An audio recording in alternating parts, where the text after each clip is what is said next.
খুব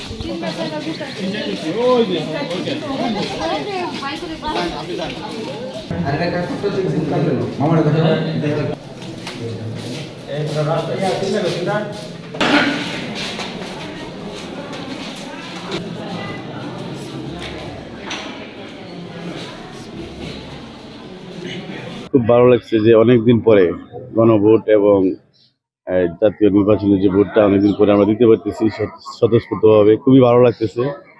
এবং আমার দৃঢ় বিশ্বাস যে মানুষের যে একটা উৎসাহ উদ্দীপনা, মানুষের যে একটা আবেগ, অনেকদিন পরে বিশেষ করে তরুণ ভোটাররা, এরপরে মহিলারা এবং অনেক অসুস্থ বৃদ্ধ লোকজন আসতেছে। এটা বিশাল একটা ভালো দিক যে মানুষের মধ্যে স্বতঃস্ফূর্ততা আসতেছে।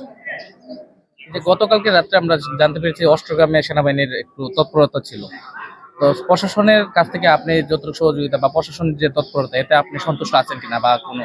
প্রশাসন ইসলামিটা মানুষের সব জায়গায় আমি যে খোঁজখবর নিতেছি, মোটামুটি প্রশাসন প্রত্যেকটা কেন্দ্র পর্যন্ত যাওয়ার চেষ্টা করতেছে। তবে আমি গতকালকে বলছি, আজকেও বলতেছি যে আরেকটু প্রশাসনের আরেকটু মানে গতিশীলতা এবং প্রত্যেকটা কেন্দ্রে ঘন ঘন যাওয়া, বিভিন্ন এলাকায় খোঁজখবর নেওয়া, এই বিষয়টা আরো গতিশীল হওয়া দরকার প্রশাসনের পক্ষ থেকে। আপনার বিপক্ষ থেকে কোনো ধরনের হুমকি দামকি বা কোনো ধরনের? আমার বিশেষ করে এই কিছু ভোটারদের কাছে, কিছু ভোটারদের কাছে বিভিন্নভাবে আমাদের প্রতিপক্ষ যারা হুমকি দামকি দিচ্ছে, মামলার হুমকি দিচ্ছে।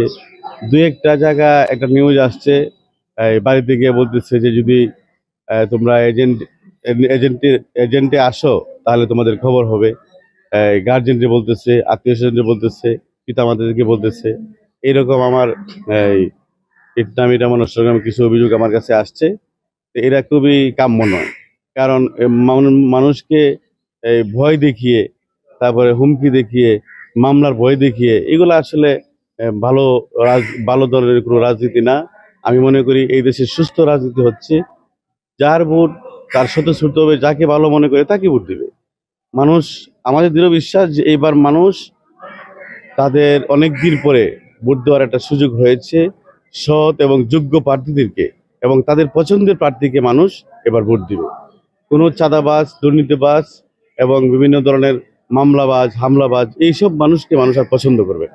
এই জন্য আমার দৃঢ় বিশ্বাস ইটনামিটামন অষ্টগ্রামে মানুষ যেভাবে একটা স্বতঃস্ফূর্ততা আসতেছে, একটা নীরব বিপ্লব আমাদের ইটনামিটামন হবে। ইনশাআল্লাহ আমরা বিজয়ী হব।